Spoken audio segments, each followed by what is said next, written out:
Assalamualaikum warahmatullahi wabarakatuh.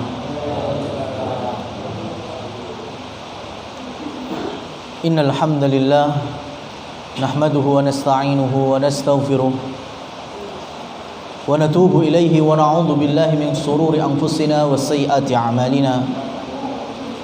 May yahdihillahu fala mudilla lahu wa may yudlil fala hadiya lahu. Asyhadu an la ilaha illallah wa asyhadu anna Muhammadan abduhu wa rasuluh. Amma ba'du, fa inna asdaqal hadithi kitabullah wa khairal hadi hadi Muhammadin sallallahu alaihi wa alihi wasallam wa syarrul umuri muhdatsatuha fa inna kulla muhdatsatin fid din bid'atun wa kulla bid'atin dhalalatun wa kulla dhalalatin finnar. Ma'asyiral muslimin jamaah rahimani wa rahimakumullah. Alhamdulillah, kita bersyukur kepada Allah Subhanahu wa taala. Pada sore hari ini, pada maghrib kali ini, kita kembali bisa merasakan nikmatnya majlis ilmu, diiringi dengan rahmat air hujan yang Allah turunkan dari langit. Semoga ini menjadi keberkahan juga, rahmat juga. Allahumma hawalaina wala alaina. Ya Allah, jadikan hujan pada maghrib kali ini yang ada di sisi kami sebagai rahmat dan barokah, bukan hujan yang membawa malapetaka. Allahumma amin. Kaum muslimin yang dirahmati Allah tabaraka wa taala, melanjutkan pembahasan kitab tauhid. Pada malam hari ini kita masuk ke bab yang baru, yaitu bab ketika manusia jahiliyah, di mana kebanyakan datang dari orang-orang munafik. Orang munafik adalah mereka yang menampakkan keislaman meskipun di dalam hatinya malah memusuhi. Karena manusia di hadapan hidayah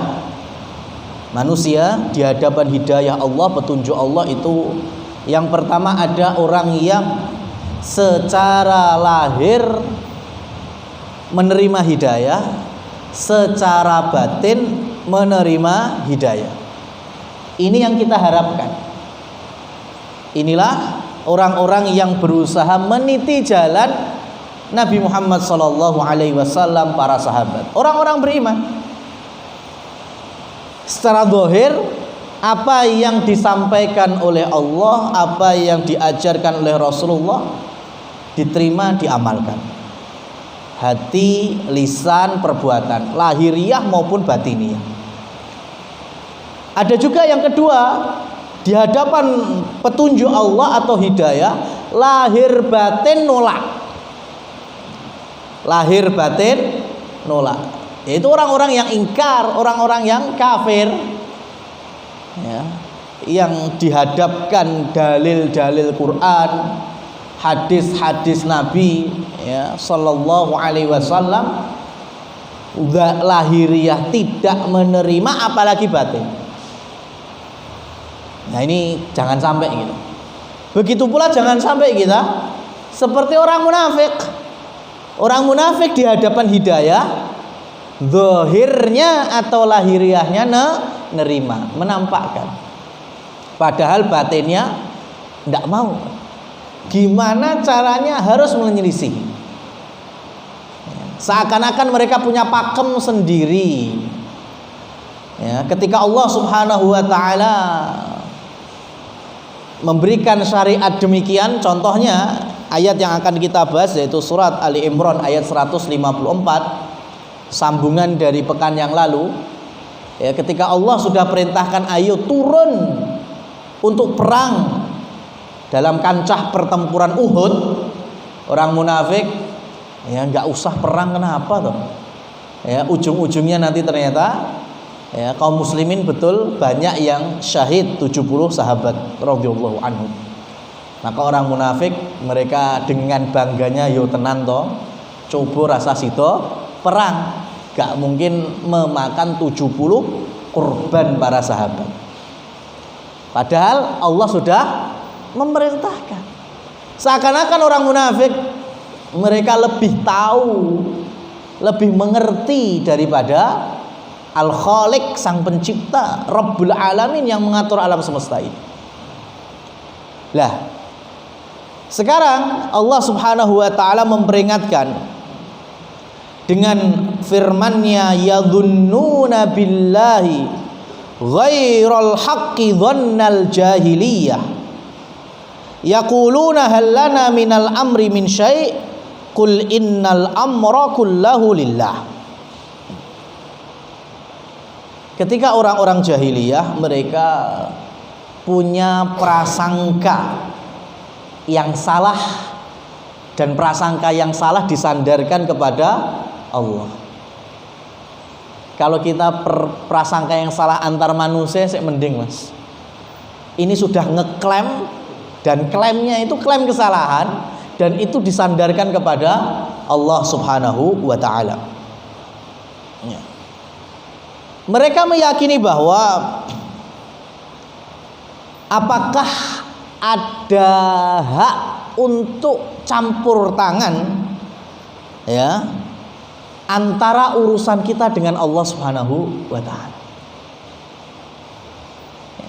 Jadi ada orang-orang yang memahami bahwa Allah itu nggak paham detail, ya, nggak paham detail. Allah maha mengetahui. Ini kan ahlu sunnahnya demikian. Ya, tapi mereka ada sebagian yang meyakini Allah itu tahu tapi nggak detail.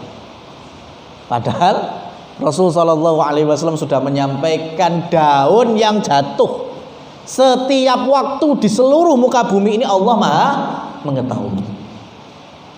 Ini diantara prasangkaan jahiliyah. Yadhunnuna billahi ghairal haqq. Mereka memahami, mereka menyangka, mereka mengklaim bahwa Allah itu demikian dan demikian, padahal itu klaim yang salah. Lah apa saja bentuk klaimnya itu yang tidak benar? Nanti akan kita ambil beberapa pendapat dari Imam Ibnul Qayyim Al-Jauziyah, ya, ketika di dalam kitab beliau contohnya Zadul Ma'ad, ya, beliau preteli satu persatu, masya Allah, bagus sekali. Ya, coba kita ambil yang kayaknya yang terpenting saja. Contohnya maksud bahwa orang-orang jahiliyah mereka punya keyakinan bahwa Allah tidak akan membalas ya seseorang itu baik di dunia dan di akhirat.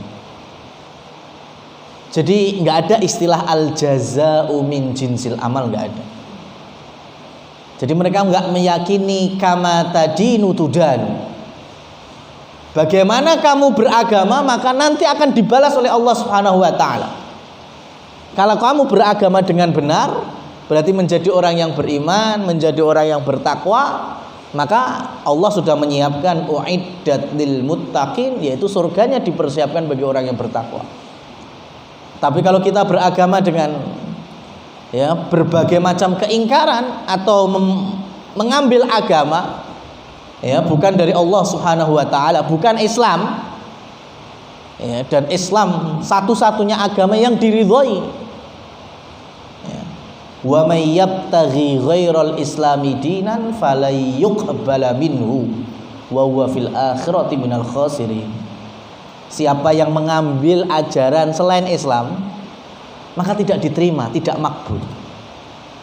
Artinya mesti ada ajaran yang lain, mesti ada agama yang lain. Tapi di sisi Allah yang diakui hanya Islam. Ya Islam kita berarti Islamnya Quran Nabi Muhammad Sallallahu Alaihi Wasallam. Jadi nggak bisa disamakan. Wah, agama kok semua sama, nggak bisa. Ya, kalau dikatakan banyak agama iya. Tapi yang diridhoi Allah hanya satu, yaitu Islam. Islam dalam arti ya patuh, pasrah, tunduk sebagaimana yang Allah syariatkan. Maka kepatuhan, ketundukan kita itulah yang membawa keselamatan, membawa kedamaian. Jadi jangan diotak-atik. Islam itu agama yang damai, ya, maka nggak usah ngerusui ya agama-agama yang lain. Kita nggak mau ngerusui kok. Ya, memang kita nggak mau ngerusui, tapi orang Muslim yang meyakini Islam satu-satunya agama yang benar ya harus mengikuti syariat Allah dan Rasulnya. Jangan kemudian ikut-ikutan yang agama-agama kepercayaan yang lain.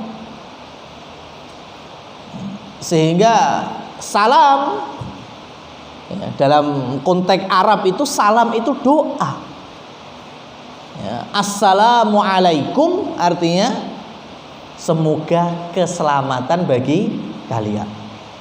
Dari mana datangnya keselamatan? Ya dari Allah ya, itu namanya salam atau assalam, doa mohon keselamatan, bukan tahniah. Tahniah itu apa? Ucapan selamat ya, kayak kita kalau dapat snack itu ya, atau nasi box selamat menikmati ya, itu kalau bahasa kita selamat ya selamat ya, ucapan selamat. Tapi kalau salamah atau assalam dalam konteks Arab itu artinya apa? Doa mohon keselamatan. Jadi kalau kita sakit atau kita kena musibah ya, terkadang kalau ketemu orang Arab asli itu keluarnya ya salamualaikum, assalamualaikum, salamat bikum. Artinya apa? Semoga Allah memberi ketenangan, semoga Allah memberikan keselamatan, semoga Allah menyembuhkanmu, semoga Allah mengangkat musibahmu. Ini semuanya terangkum dari apa? Assalamualaikum, assalamu bikum ya. Jadi jangan diartikan secara bahasa ya. Ada orang sakit, ada orang kena musibah, kemudian ketemu orang Arab asli ya kan, sambil salaman bilang assalamualaikum ya kan, assalamualaikum. Ini kena musibah kok malah diselamati ya kan. Jadi bukan selamat kayak kita ngucapin selamat, enggak. Meskipun ucapannya itu kalau ditulis pakai bahasa Arab sama, tetapi maknanya beda. Paham maksudnya Mas? Lah itulah kenapa ketika Nabi Isa pun juga menyebut bahwa salamun ya yauma wulidtu ya, itu artinya doa keselamatan. Karena Maryam mengikuti ibunya yaitu Hana, neneknya Nabi Isa. Ketika Maryam lahir ya, Hana atau ibunya Maryam berdoa, inni u'idzuka biha ya, sesungguhnya aku minta perlindungan darimu wahai Allah Subhanahu wa ta'ala. Maka ketika Maryam melahirkan Nabi Isa, doanya juga sama ya, semoga keselamatan ketika Nabi Isa lahir. Selamat dari mana? Selamat dari godaan setan, selamat dari apa? Jahilane setan. Karena semua bayi yang lahir di muka bumi ini semuanya mesti dijahili setan. Ya, mesti dikageti setan. Ya, kecuali orang-orang yang Allah pilih di antaranya Nabi Isa. Ya, jadi tafsir-tafsir ulama muktabar itu gitu, Pak. Salamun ya, keselamatan yaitu doa semoga Allah melindungi Nabi Isa kapan? Yauma wulidtu, di hari aku lahir. Bukan ucapan selamat. Ya, jadi rapopo ngucapne selamat ya, Natal loh Nabi Isa wae ngucapne selamat dari kelahirannya dirinya sendiri. Gak mato. Gak ada tafsir para ahli tafsir yang muktabar mulai Ibnu Katsir, At-Tabari ya, atau tafsir-tafsir yang isinya secara bahasa saja ya, seperti hanya Ar-Razi macam-macam itu. Nggak ada yang memahami Nabi Isa mengucapkan selamat ya, selamat atas kelahiranku, enggak gitu. Tapi maksudnya semoga keselamatan dari setan ya, artinya setan tidak mengganggumu, setan tidak menjahili dirimu ketika engkau lahir. Nah ini ma'asyiral muslimin rahimani wa rahimakumullah tabaraka wa taala, ini diantara dhonnal jahiliyah, prasangka jahiliyah yang salah Ya, orang jahiliyah mereka kalau marah, emosi, mencela, ya, itu kadang sampai nunjuk-nunjuk ini, Mas. Ya. Maka kalau belajar bahasa Arab itu jari itu kan ada mulai dari jempol ada ibham, ya. Kemudian nanti jari telunjuk ini kalau bahasa kita, bahasa Arabnya itu sababah. Ya, nanti ada jari tengah wusta, ada binsir, ada hinsir. Ya, jadi jempol, jari telunjuk, jari manis, jari tengah, jari manis, kelingking. Lah kenapa? Kok dalam konteks Arab jari telunjuk ini disebut dengan sababah? Karena memang sejak jahiliyah orang itu kalau mencela, menghina, merendahkan, ngunen-nguneni itu pakai ini, Mas, sambil nunjuk-nunjuk. Makanya sababah itu diambil dari sabun, celaan. Sabbaya subuh, mencela, menghina. Ya, la tasubbu ashabi, kata Nabi, janganlah kalian mencela para sahabatku. Makanya disebut sababah, karena orang jahiliyah dulu kalau menghina, melecehkan, ngunen-nguneni mbek nunjuk-nunjukin. Hari ini sama enggak? Podo aja boleh ya. Ya berarti enggak zaman jahiliyah tok. Sampai hari ini pun masih gini. Makanya disebut dengan sababah. Ya. Dan kita diminta untuk mengingkari segala macam adat kebiasaan jahiliyah. Ini yang pertama, konteks memaknai bahwa Allah Subhanahu wa taala tidak akan membalas karena ketidaktahuan Allah secara detail dari manusia, dari makhluk-makhluknya, dari hamba-hambanya. Ini harus diluruskan. Karena Allah Subhanahu wa taala berfirman, "Innallaha la yudhi'u ajral muhsinin." Sesungguhnya Allah Subhanahu wa taala tidak akan menyia-nyiakan pahala yang sudah dikerjakan, dikumpulkan oleh orang-orang yang muhsinin, orang-orang yang berbuat kebaikan. Allah itu maha bijak. Makanya ketika bicara dhonnal jahiliyah, kita harus punya pemahaman bahwa Allah itu Al-Hakim, betul-betul maha bijaksana. Maka dari Al-Hakim itu include semuanya, masuk semuanya. Ya, Allah itu pasti tahu. Kita ngerjakan sebiji dzarrah, maka Allah akan pasti ganjar. Ya, pasti Allah berikan balasan. Baik itu kebaikan, baik itu keburukan, tidak akan terlepas, ya, terlepas dari segala macam catatan yang Allah perintahkan dicatat oleh para malaikat yang ada. Itulah kenapa ketika para malaikat rollingan atau gantian shift itu, ya, kenapa rollingannya di waktu subuh dan juga di waktu, ada yang mengatakan asar, ada yang mengatakan petang, yaitu maghrib. Ya, artinya sama-sama waktu itu, yaitu ada sholat. Kalau sore berarti ada waktu sholat asar, kalau petang berarti ada sholat maghrib. Karena setiap malaikat yang ganti shift, ya, naik lagi ke langit, Allah Subhanahu wa taala bertanya, kaifa taraktum ibadi, bagaimana kalian meninggalkan hamba-hambaku? Dalam kondisi apa kalian tinggalkan hamba-hambaku? Malaikat pencatat, ya, ketika naik ke langit pasti ditanya oleh Allah Subhanahu wa taala demikian. Engkau tinggalkan hambaku dalam kondisi apa? Maka para malaikat menjawab, kami tinggalkan hamba-hambamu dalam kondisi rukuk sujud. Berarti apa?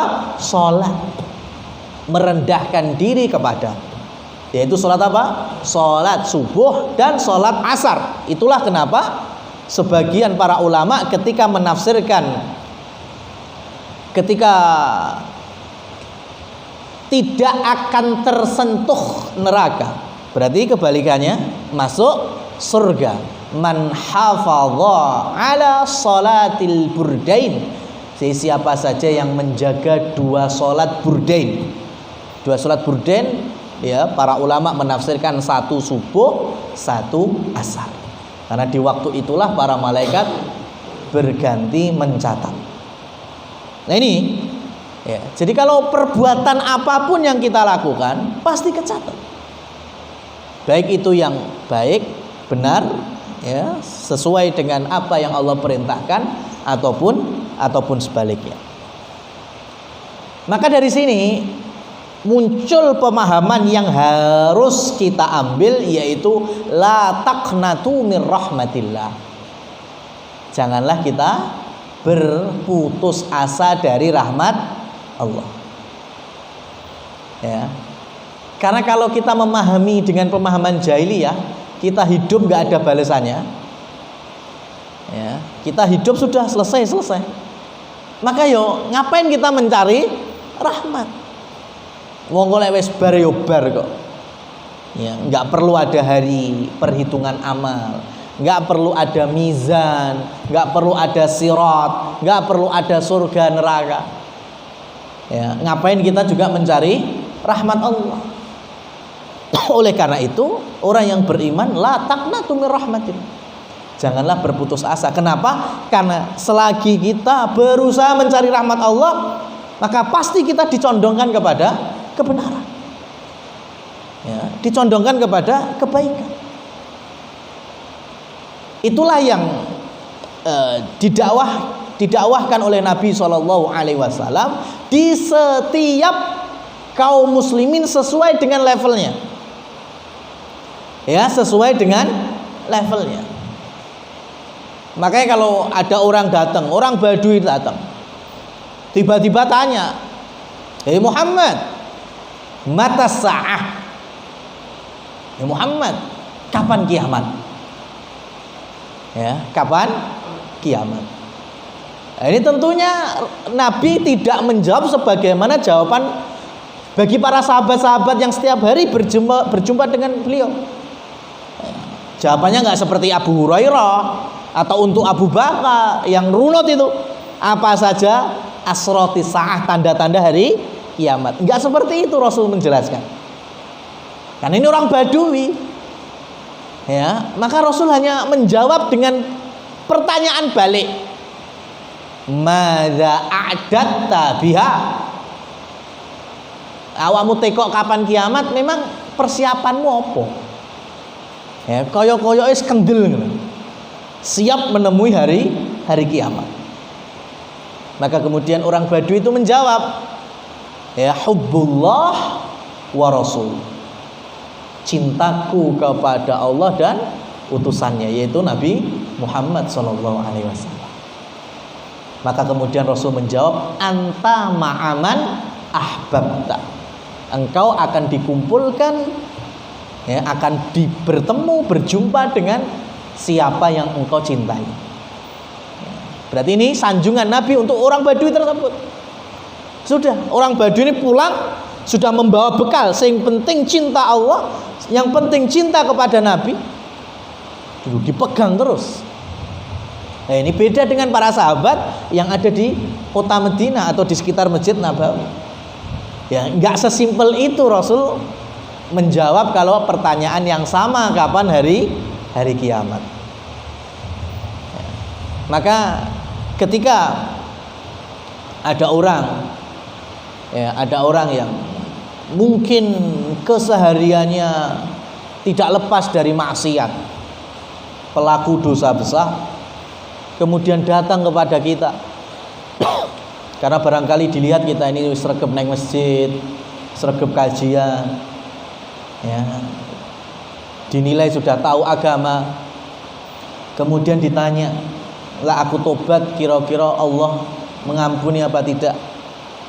Ya, bagi orang-orang semacam ini yang kesehariannya penuh dengan dosa, maka kita harus berikan motivasi bahwa Allah itu Maha Pengampun, Allah Maha Penerima taubat dari hamba-hambanya.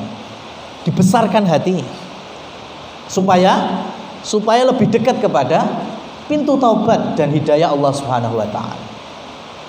Lah tentunya sikap kita beda dengan orang yang sudah rajin ke masjid, ya, sudah mulai ngaji, Lah kok jatuh kepada urusan dosa besar, sing awalnya sregep ya, kemudian mulai nggak ngaji lagi, tentu beda.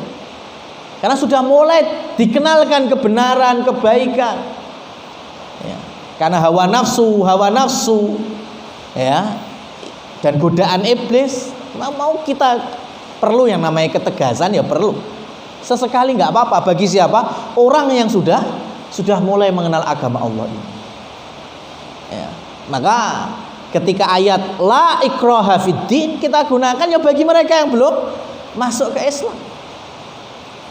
Ya, nggak ada paksaan. Islam nggak maksa. Tapi kalau sudah masuk menjadi muslim, menjadi muslimah, ya mau nggak mau harus mengikuti tatanan syariat.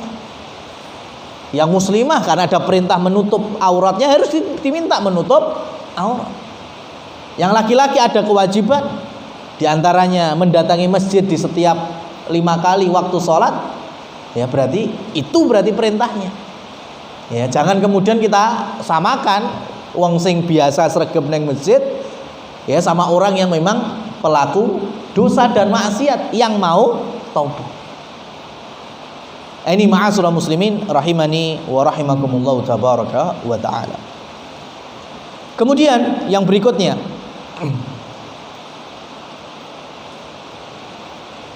orang-orang jahiliyah, kenapa mereka membikin berhala, membikin sesembahan-sesembahan yang ada di sekitar Mekah, sekitar Ka'bah, padahal mereka juga meyakini Allah itu ada di langit ya. Dan mereka berikan nama-nama seperti nama-nama anak perempuan seperti Latta, Uzza, Manat.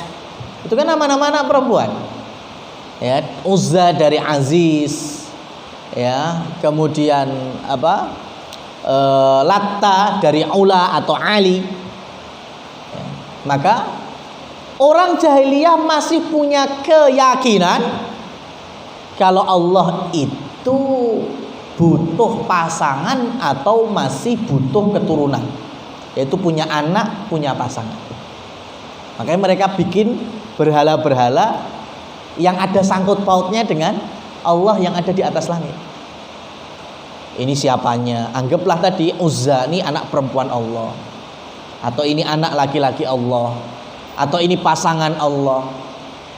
Ya, maka kenapa Allah menurunkan kul huwallahu ahad, Allahus samad, lam yalid wa lam yulad? Ya karena ini mereka ya meyakini Allah itu ada, mung masih punya yang lainnya, enek perintilane. Itu yang membawa Bilal ketika disiksa ya, tubuhnya ditimpa dengan batu di tengah padang pasir yang panas dan terik, itu nggak nyebut Allahu Akbar, tidak menyebut Allah tidak, tapi nyebutnya Ahadun Ahad, yang Maha Esa, Maha Tunggal. Karena orang-orang sekitarnya seperti tuannya Umayyah bin Khalaf tahu bahasanya Allah itu ada memang. Ya, tetapi kita ya masih butuh Uzza, kita masih butuh Latta, kita masih butuh berhala-berhala sesembahan yang lain. Lah itu yang diputus mata rantainya oleh Bilal. Enggak. Ya Allah cuma satu, Maha Esa, tidak beranak, tidak butuh pasangan, tidak dilahirkan. Ya. Satu-satunya tempat kita berpasrah memohon hanya kepada Allah Subhanahu wa taala. Ya. Jadi jangan kemudian diperlebar. Ya, jangan kemudian diperlebar. Kita yakin kalau Allah itu memang tidak punya anak, tidak berketurunan, tidak diturunkan, tidak dilahirkan. Ya, jadi kalau kita mengucapkan selamat hari raya bagi orang yang lain atau agama yang lain, itu hanya kita hanya sebatas interaksi sosial aja. Ya, hanya karena tonggo atau masih keluarga besarnya atau kawan karibnya, sahabatnya, macam-macam. Enggak semudah itu. Bilal itu toh nyowo untuk memutus mata rantai itu. Sa'ad bin Abi Waqqas ya, itu sampai ibunya mogok makan pun tetap di atas keyakinan itu.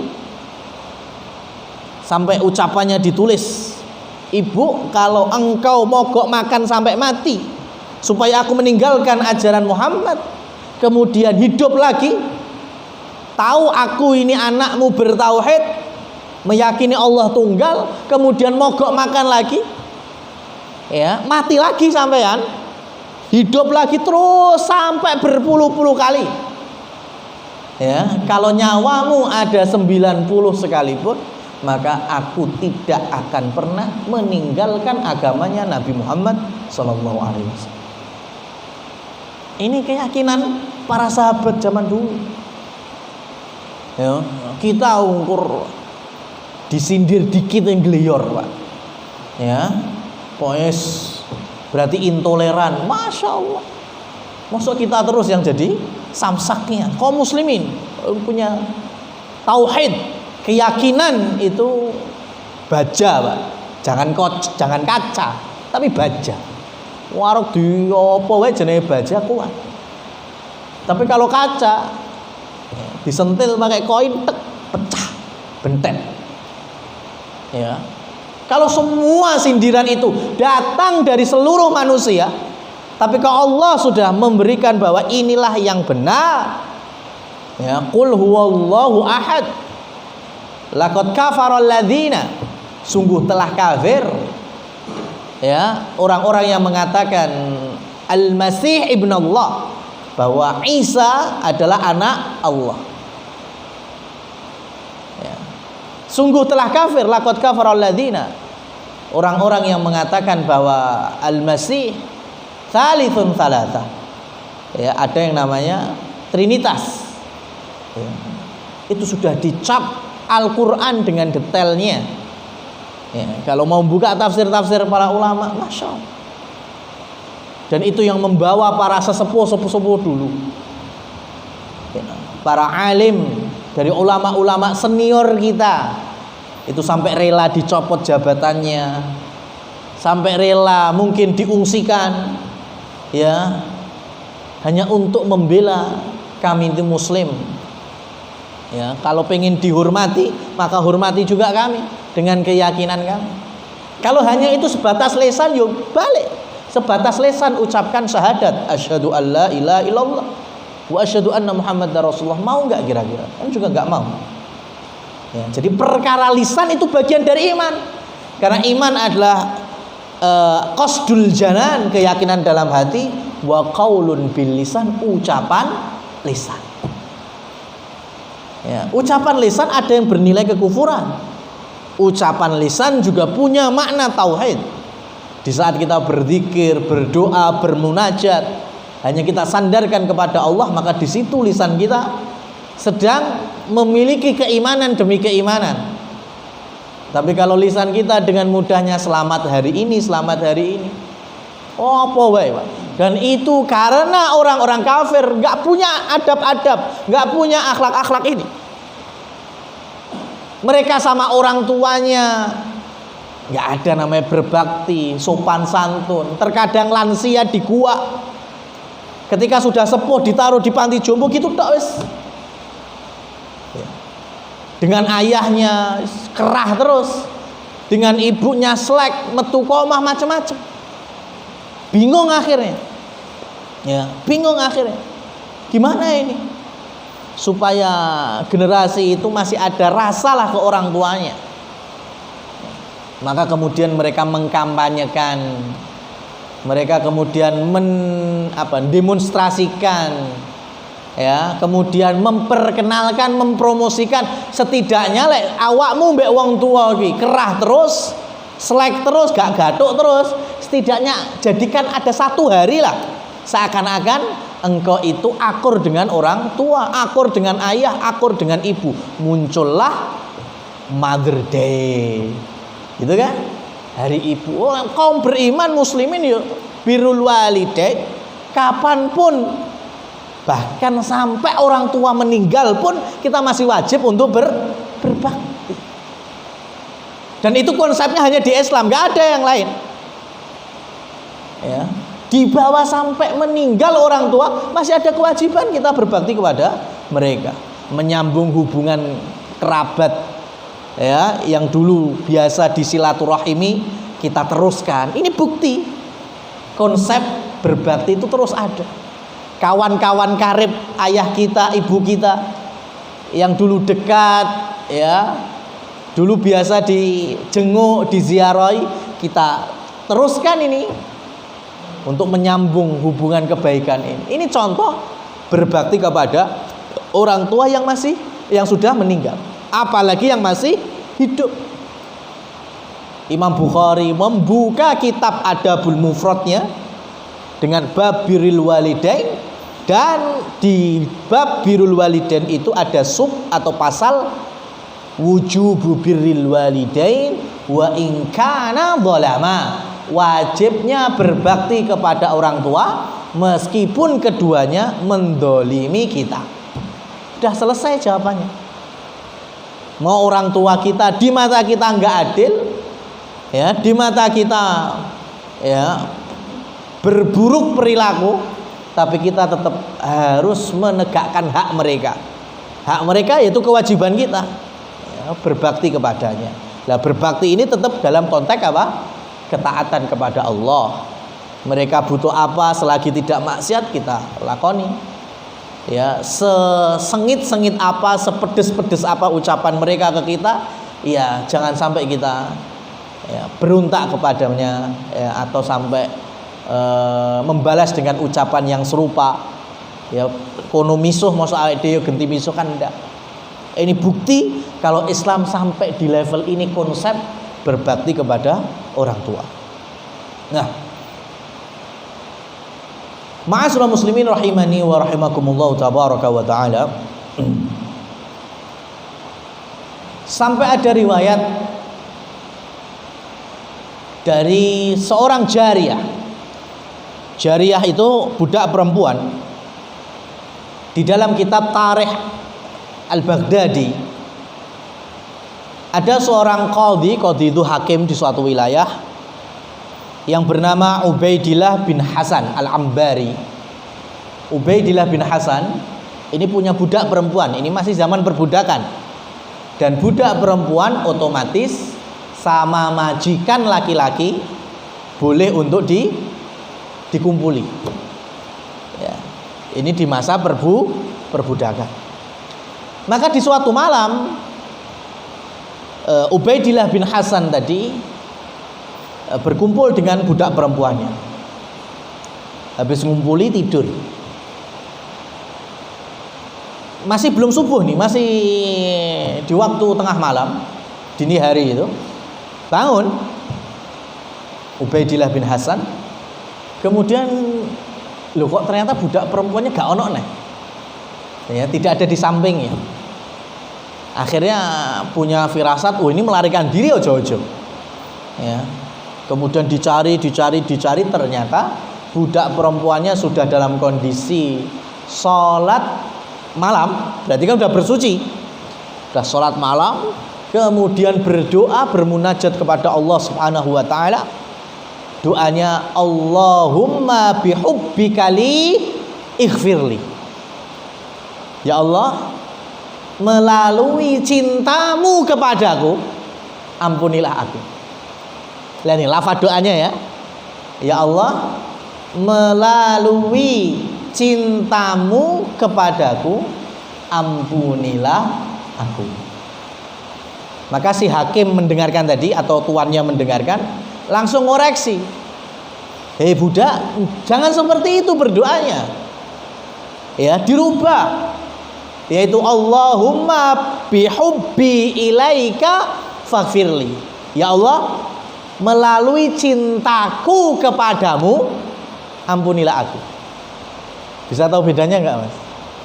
Budaknya tadi kan doanya gini, ya Allah, melalui perantara cintamu kepadaku, ya, cintanya Allah kepada dirinya, ampuni aku. Dikoreksi sama tuannya ini. Ojo koyo ngono. Salah. Sing bener ki melalui cintaku kepadamu. Karena kita ini hamba, kita ini yang harus punya rasa cinta kepada Allah. Tapi kata budaknya enggak, saya husnudzon dengan Allah. Ya, saya punya keyakinan Allah itu mencintai saya. Pede, Pak. Kemudian majikannya tanya, "Loh, atas dalil apa?" Buktinya adalah pertama, dulu saya kafir. Dulu saya musyrik. Tapi kemudian di hadapanku ada petunjuk Allah, kemudian hatiku mau untuk memeluk Islam sehingga aku pun menjadi muslimah. Itu bukti cinta Allah kepadaku, mengantarkan aku menjadi orang beriman. Yang kedua, malam ini Allah itu cinta saya. Buktinya ketika Anda terlelap tidur tidak dibangunkan oleh Allah, sedangkan aku Allah bangunkan untuk aku bisa sholat malam. Masya Allah. Ya kan? Itu yakin, husnudzon, berarti punya keyakinan bahwa setiap amal kita pasti akan diganjar atau dapat ganti oleh Allah Subhanahu wa ta'ala. Keyakinan yang kuat ini. Maka kemudian si majikan atau Hakim Ubaidillah bin Hasan tadi berkata, "Hari ini aku merdekakan kamu karena cintamu kepada Allah dan cintanya Allah kepadamu. Wis bebas." Jadi budak, jangan bebaskan aku. Loh, aneh ya. Dimerdekakan nggak gelem. Ya, jangan. Kenapa? Karena ketika aku menjadi budak, aku bisa meraih 2 pahala. Tapi kalau aku merdeka, cuma dapat 1 pahala. Loh, maksudmu piye? Kalau saya jadi budak, kapanpun saya waktunya untuk ingat Allah, salah satunya sholat, maka aku akan bersegera untuk mendatanginya. Aku bisa taat dan patuh kepada Allah. Dan di saat urusan dunia, contohnya kamu selaku majikanku, tuanku, memerintahkan aku, dan aku pun patuh atas perintahmu, itu pun juga sebagai wujud aku tunduk patuh kepadamu dalam ketaatan kepada Allah. Jadi kalau aku jadi budakmu, saya dapat 2 pahala. Pahala taat kepada Allah secara mutlak dan taat kepadamu dengan majikanku, ya, di atas kebaikan dan ketaatan yang tidak bernilai maksiat. Tapi kalau engkau merdekakan aku, maka aku hanya bisa taat kepada Allah, nggak bisa mendapatkan pahala seorang budak mentaati tuan. Sehingga kalau kita pakai anekdot, pakai apa istilahnya, analogi, ya, orang itu kalau menjadi pemimpin atau kepala, ketua, bos, sejenisnya, punya anak-anak buah, punya rekan kerja, punya mitra, macam-macam, ya. Kemudian ketika mereka ada yang kerjanya bagus, ya, dijarno. Ya, enek sing ya gaweane ora enek bener-bener ya. Bahkan kadang rusak gawean, mindoni gawean, macam-macam pokoknya. Ya, kira-kira kan nggak mungkin ada pemimpin yang tidak memberikan nilai, ya, umpamanya yang bagus kinerjanya ya dikasih bonus, yang buruk kinerjanya ya ditegur, di training lagi, atau mungkin bahkan sampai dipecat. Namanya ketua punya hak seperti itu. Kan nggak mungkin. Ya, ini kalau kita urusan dunia saja, keyakinan kita meyakini kita bekerjanya bagus, mesti dapat poin bagus. Kita kerjanya buruk, mesti dapat poin buruk. Apalagi kalau kita meyakini kita ini hamba Allah Subhanahu wa ta'ala. Hidup sekali dengan segala macam kewajiban-kewajiban dan berbagai macam larangan-larangan, nggak mungkin Allah tidak akan memberikan hasil akhirnya. Ya, kita mau nindakne apa wae jarno, kita nindakne elek apa wae jarno, ya nggak mungkin. Orang beriman sangat paham ini, bagaimana bisa menjadikan antara hidup, ya, usia itu betul-betul dijalani dengan berbagai macam bentuk amalan-amalan yang sesuai dengan perintah Allah, sesuai dengan larangan Allah. Ma'asyiral muslimin rahimani wa rahimakumullah tabaraka wa taala. Kemudian yang tidak kalah pentingnya adalah makna dari dhannal jahiliyah, prasangkaan jahiliyah, yaitu ketika kita berkeyakinan di saat kita meninggalkan yang haram, itu kan pasti Allah ganti. Pasti Allah ganti. Karena hadisnya sahih. Man taraka lillahi man taraka syai'an lillah awwadahullahu khairan minhu.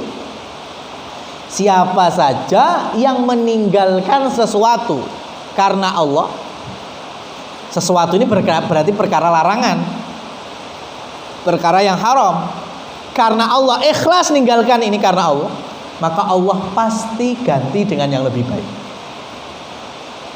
Itu harus kita yakini, ya. Kalau kita nggak meyakini, berarti kita akan jatuh kepada noda-noda dalam akidah kita. Lah, kita tidak meyakini itu kan levelnya banyak. Mulai dari ngeluh, ya Allah, nyapo dadak nyiptane setan ini nyapo, ya kan? Nggak iso nggodho aku. Nyapo harus, kalau ngasih sakit kenapa harus aku yang sakit? Ya. Atau ketika kita sudah meninggalkan sesuatu itu yang haram kita tinggalkan. Contohnya sudah meninggalkan profesi yang haram, tetapi secara kasat mata kita belum Allah ganti.